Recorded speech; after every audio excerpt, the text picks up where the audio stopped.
Welcome to Coffee Break. Thoughtful conversations for a busy world.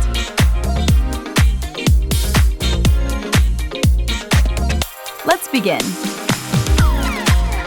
Welcome back to the Deep Dive. We are really glad you're here today because we are tackling a feeling that I think almost everyone listening is going to recognize immediately. Oh, for sure. It's a very specific, very frustrating sensation.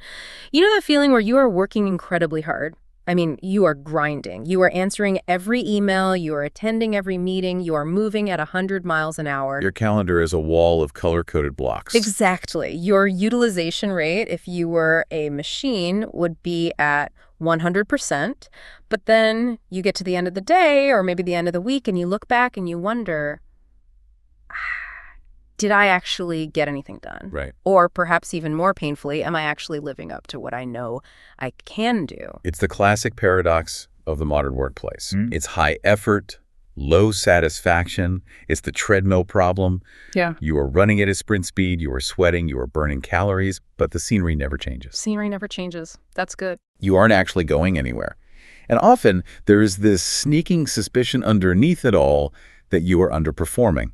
Not because you aren't trying, but because some invisible wall is blocking you. Exactly. And usually when we feel that way, when we feel that disconnect between our effort and our results, we blame ourselves. We default to guilt. We think, man, I'm just not disciplined enough, or I need a better to-do list app, or maybe I'm just not as talented as I thought I was. We internalize it 100%. We internalize it. But the deep dive we have today is going to flip that script entirely. We are looking at a source titled Room for Excellence, Reclaiming Potential from Chaos.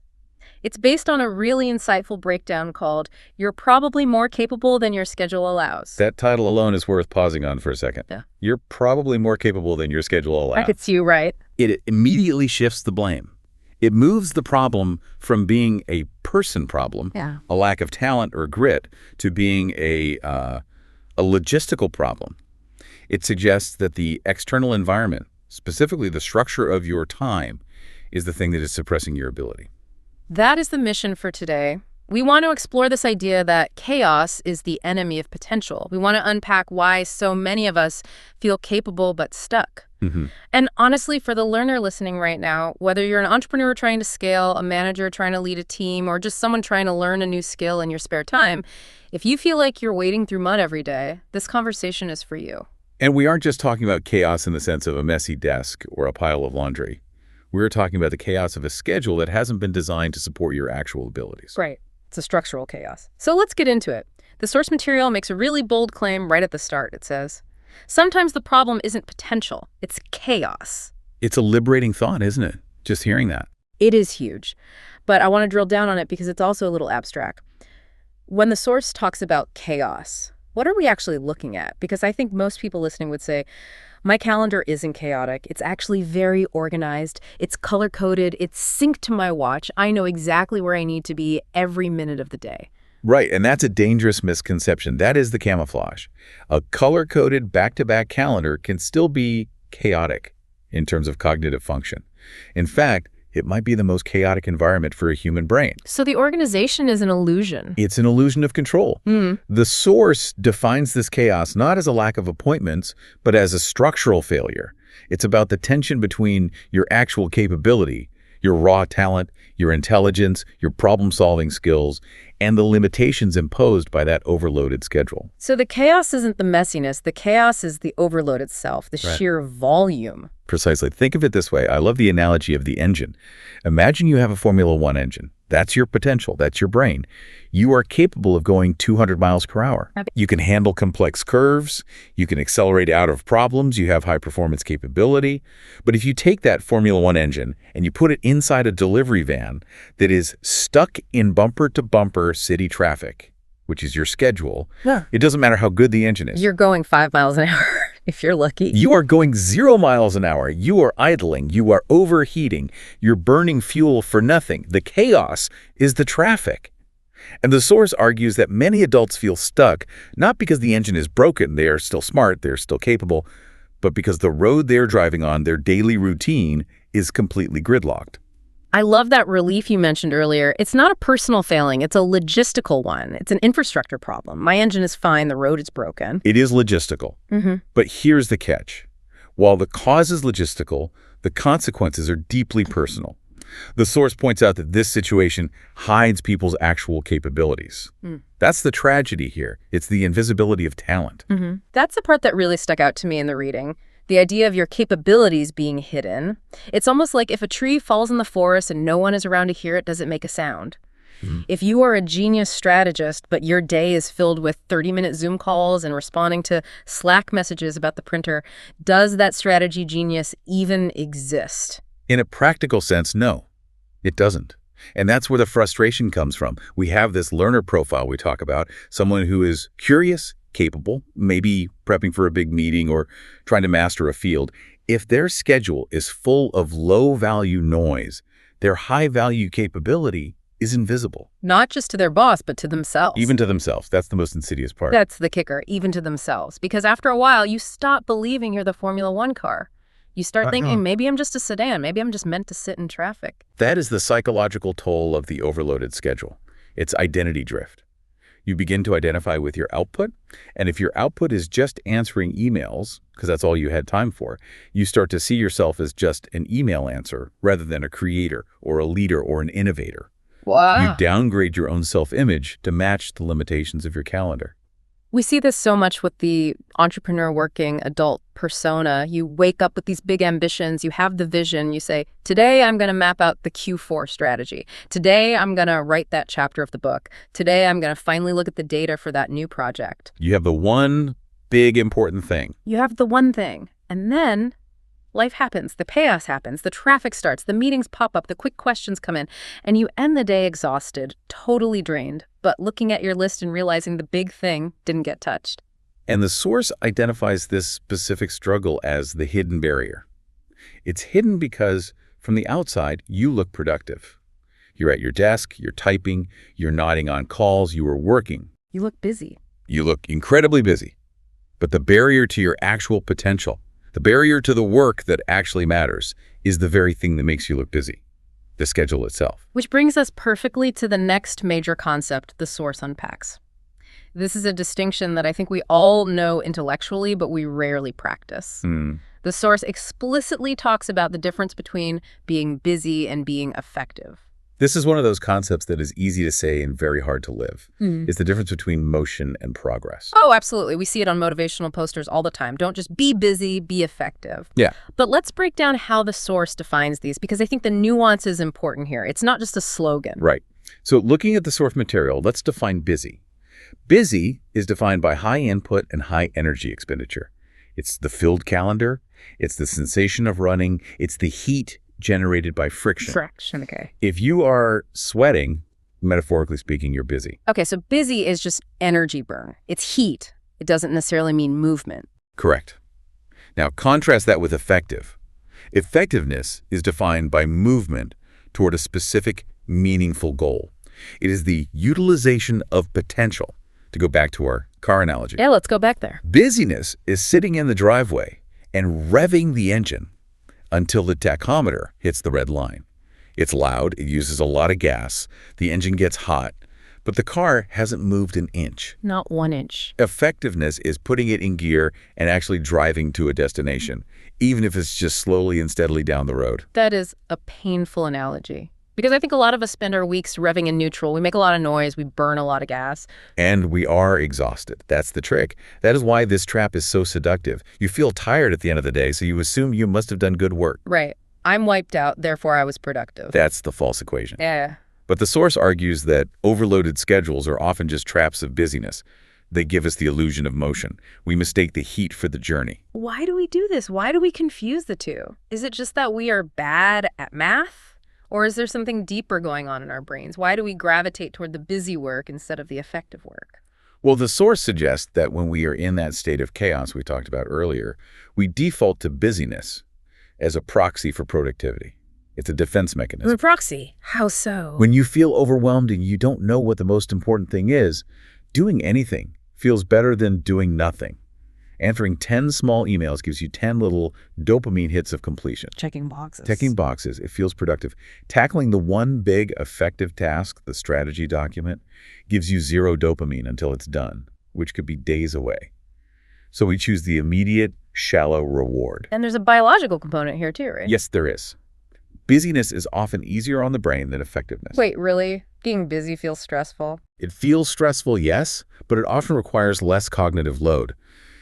Answering an email usually has a clear answer. Attending a meeting usually just requires you to sit there and listen. These are low decision tasks.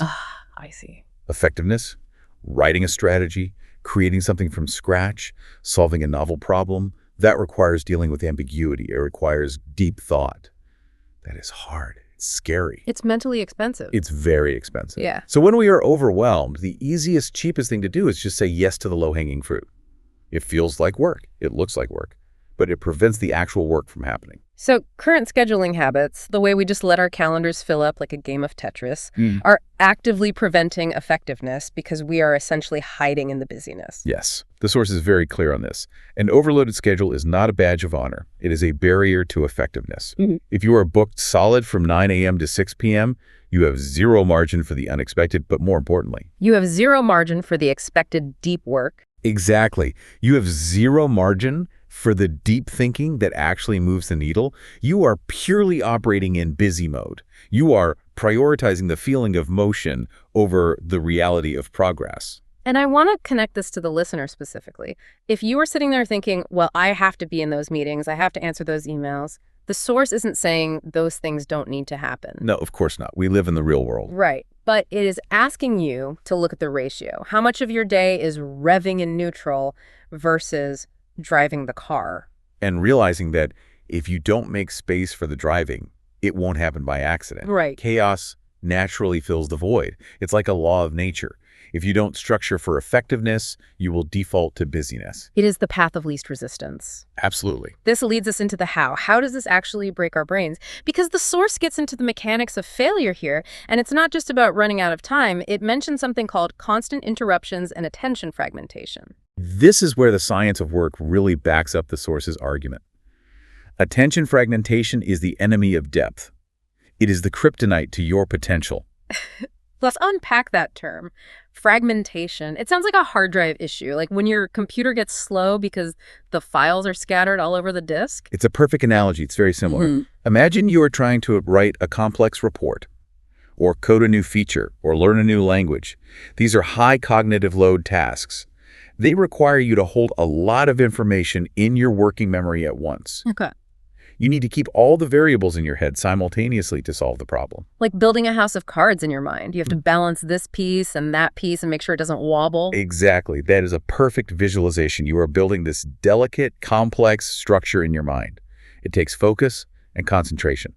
Now imagine every 10 minutes, someone shakes the table. That's an interruption. That's a Slack notification. That's a, hey, do you have a sec? Email. That's your phone buzzing. And the house of cards falls down. It falls flat. Every single time. And here is the cost, the part we always underestimate. You don't just lose the 30 seconds it took to answer the question.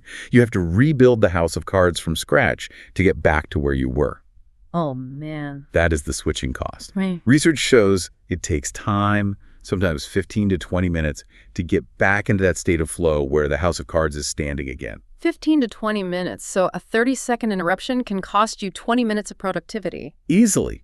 So you get 4 of those little interruptions in an hour, you haven't just lost 2 minutes. You've lost the entire hour. You've achieved nothing. You spent the whole time just trying to rebuild the foundation. So the source is saying that constant interruptions aren't just annoying, they're actually degrading the quality of our thought. Yes. It's not just time loss, it's capability lost. You literally cannot access your highest level of intelligence in 5-minute increments. The source is adamant about this. So it's not about working longer, it's about working longer on one thing. Exactly. If your day is chopped up into tiny slivers, if your calendar looks like Swiss cheese, you are forcing your brain to stay in the shallow end of the pool. Oh. You can't deep dive, pun intended, if you have to come up for air every 3 minutes. That's terrifying. It means we are making ourselves stupider by the way we schedule our days. Yeah. We are effectively lobotomizing our own potential. In a functional sense, yes. Yeah. We're lowering our operating IQ in the moment. We are taking that Formula One engine and forcing it to drive like a golf cart, starting and stopping every 10 feet. And this feeds into the other concept the source highlights in this section, reactive living. Why potential feels unreachable when every day is reactive? This is a crucial point of the text. It distinguishes between proactive living and reactive living. I feel like reactive living is the default mode for 99% of the workforce. Think about how most people start their day. The alarm goes off. The alarm goes off, you grab the phone, first thing, you check the inbox, you check the news, you go to work, you check the team chat, you are immediately responding to inputs from the outside world. You are playing defense. From the moment your eyes open, you are blocking shots. An email is someone else's agenda for your time. A meeting invite is someone else's priority. A Slack message is someone else's urgency. Someone else's agenda for your time. Wow. If you accept them all, if your day is just clearing those notifications, you are living someone else's life. And if you play defense for 12 hours straight, you might keep the other team from scoring, but you certainly aren't going to score any goals yourself. That picture paints itself. Always responding. Responding to the client, responding to boss, responding to the spouse. You are the ball in the pinball machine, just getting bounced around from bumper to bumper. And the source connects this reactivity directly to the feeling of being stuck. Yeah. If you are only reacting, you are living on someone else's timeline. You are fulfilling someone else's plan. You're a tasked rabbit for the world. So if you are living on everyone else's timeline, your own potential timeline, the things you are capable of achieving, the things you want to build, gets pushed to. It gets pushed to someday. And as we know, someday is not a day of the ring. This is why the source argues that potential feels unreachable. It's not because you can't reach it. It's because you are running in a treadmill that someone else is controlling the speed of. You've handed over the remote control for your day. You have ceded control of the inputs. And if you don't control the inputs, you can't control the outputs. Okay, so we have the diagnosis. And it's grim. We are fragmented, we are reactive, we are addicted to busyness, and our schedule is hiding our talent. I feel sufficiently stressed out now. Right. I think the listener's probably looking at their calendar with a lot of suspicion right now. Good. The discomfort is necessary. You have to see the cage before you can escape it. But the source doesn't leave us there. It pivots. It talks about creating space for deep work and meaningful progress. And notice the word usage there. Creating space, not finding time. Creating space. Yeah, let's talk about that word space. It implies emptiness. It implies a void. And in a corporate environment or just in modern life, space feels wrong. It feels wasteful. It feels dangerous. It feels like you aren't doing your job. If my boss looks at my calendar and sees a 4-hour empty block, their first thought isn't, oh, he's doing deep work. It's, oh, he has availability for my meeting. Exactly. We have a horror vacuate, a fear of empty space. We are conditioned to think that an empty calendar slot is a wasted resource. If we see a blank hour on the calendar, we think, oh, I can fit that meeting in there. I can catch up on calls there. We treat it like a vacuum that needs to be filled. We treat space as a defect to be fixed. We want to maximize utilization. But the source is saying that's completely backward. So space is the requirement. It's not a defect. It's a prerequisite. Right. It argues that meaningful progress requires defense. It requires a moat. You have to protect that space because, again, the chaos will try to invade it. The source suggests that space is the opposite of the overloaded schedule. It is the condition in which excellence can occur. You cannot have excellence in a vacuum of time. The key takeaway from the source is phrased really powerfully. Your potential can't show up if your schedule never gives it room. It's the aha moment of the entire text. I think this is the core concept to grasp. Think about potential like a gas. Okay, physics time, I'm with you. A gas will expand to fill whatever container it is in. It's a fundamental property. Right. If the container is microscopic, if you only have 5 minutes here and 10 minutes there, your potential remains compressed. It's inert. It can't expand. Your thoughts stay small. Your solutions stay shallow. You are only capable of 5-minute songs. But if you give it a room, if you give it a bigger container, a 90-minute block, say. Then it expands. It fills the space.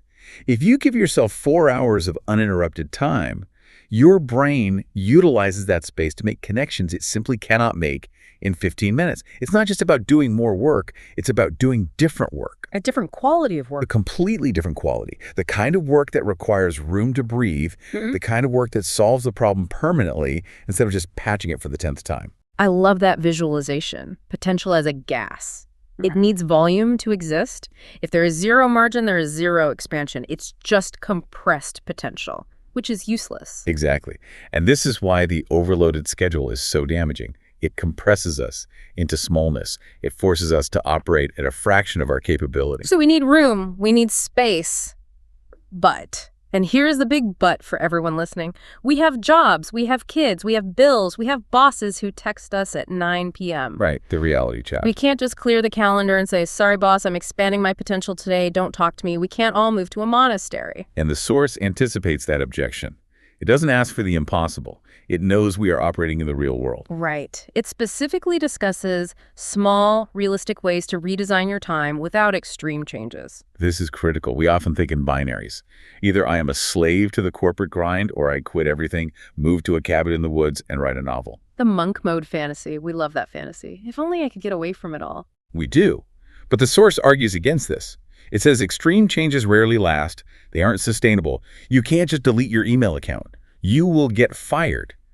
And being unemployed brings its own kind of chaos. So what is the alternative? How do we design for this deep focus and intentional growth in the middle of a normal, messy, busy Tuesday? The source points to redesigning time rather than abandoning it. And it starts with a simple audit, identification. Identifying where the constant interruptions come from. Is it your phone? Is it your open office door? Is it your own notifications? Is it your habit of checking email every 3 minutes? Often it's self-inflicted. We are our own worst interrupters. We leave the email tab open. We leave the phone on the desk, screen up. We invite the interruptions because, again, they feel productive. So step 1 is just awareness. See where the leaks are. See where the leaks are in your container. Then the source suggests creating pockets. Pockets. I like that. Not a whole day, not a 4-hour monk mode session. Just a pocket. Blocking small pockets of time. Maybe it's just 90 minutes. Maybe 2 hours. Maybe it's only 60 minutes to start. But during that pocket, the rules change. That is the key. The rules change. What does that mean? During that pocket, you are not reactive. You are proactive. You are not available. You are in the bunker. You turn off the phone. You close the email tab. You put a sign on your door if you have to. You are unreachable. It's about building a fortress around a small territory of time, a small defensible space. Yes. And shifting the mindset from reactive to proactive is the key mechanism here. The source suggests we need to stop starting our day with checking. Oh, this is a big one. The morning routine. So don't look at the phone first thing. If you can avoid it, yes. But more broadly, it means deciding before the chaos starts what your 1 or 2 effective moves are for the day and doing them before you let the interruptions in. So you don't wake up and ask, what does the world want from me today? You wake up and tell the world what you're going to do today. This is called inverting the day. Inverting the day. Explain that. Most people do the easy reactive stuff first. I'll just clear my inbox, then I'll get to the hard work. But the inbox never ends. It's a hydra. So the hard work never happens. Right. Inverting the day means you pay yourself first with your time and attention. You do the 90 minutes of deep work, the strategy, the writing, the learning first, before anything else. Then you open the email. Then you let the chaos in. It's the eat the frog concept, but applied to potential. If you do the high-value work first, or at least protect a time for it, the rest of the day can be chaotic, and it's okay. Because you've already secured the win. You've already let the potential expand. You have already driven the Formula One car for a few laps. The rest of the day could be maintenance mode, but you've had your growth mode. I think that distinction is so helpful. Maintenance versus growth. The overloaded schedule is usually 100% maintenance. We are just maintaining the machine, keeping the lights on. Exactly. Just bailing water out of the boat so it doesn't sink. The goal of this redesign is to get it to maybe 80% maintenance, 20% growth. And that 20% changes everything. That is the Pareto principle. That 20% is where the promotions come from. That 20% is where the new business ideas come from. That 20% is where the fulfillment comes from. It's where the progress is. That's the difference between ending the year in the exact same spot you started versus ending the year with a new skill, a completed project, or a new strategy that actually changed the game. It really does feel like reclaiming your life 1 hour at a time. It feels manageable. It doesn't feel like I have to quit my job. It is. It's taking back the steering wheel. You might still be in traffic for part of a day, but you're deciding where to turn. You aren't just a passenger in your own life. So let's bring this all together. We have covered a lot of ground today. We started this deep dive with a problem. The feeling of being capable but stuck. The sensation that you are working hard but not getting anywhere. And we identified the culprit. It's not a lack of talent. It's not that you're lazy. It's the chaos of an overloaded, fragmented, reactive schedule that hides your capabilities. It's the traffic jam. It's the traffic jam that keeps the Formula One engine from running. We looked at the trap of being busy versus effective. Just because you are exhausted doesn't mean you are making progress. Just because the engine is hot doesn't mean the car is moving. And we analyzed the mechanism of failure, fragmentation and reactivity, how interruptions shatter our focus like a house of cards and keep us in the shallow end of the pool. But the good news is there is a pivot. We can create room for excellence. We don't have to accept the chaos as inevitable. By defending space, by understanding that potential needs room to expand, it needs a container bigger than a thimble. And by making small, realistic redesigns to our day. Yes, protecting pockets of deep focus, by inverting the day and paying ourselves first. So here's the final call to action for you, the listener. The source says it best. Your potential can't show up if your schedule never gives it room. Stop looking at your calendar as just a list of obligations. Start seeing it as the container for your potential. Is it a thimble or is it a reservoir? That is the question. And I want to leave you with one final, slightly provocative thought to mull over as you head back into your day. If you paused right now, pull over if you're driving or just stop what you're doing, and looked at your schedule for tomorrow, really looked at it. Ask yourself this. Is this schedule designed to defend my potential? Or is it designed to accommodate everyone else's chaos? Because remember, you are the capability, but your schedule is the gatekeeper. Make sure that gatekeeper is opening the door, not locking it. Thanks for diving in with us. See you next time.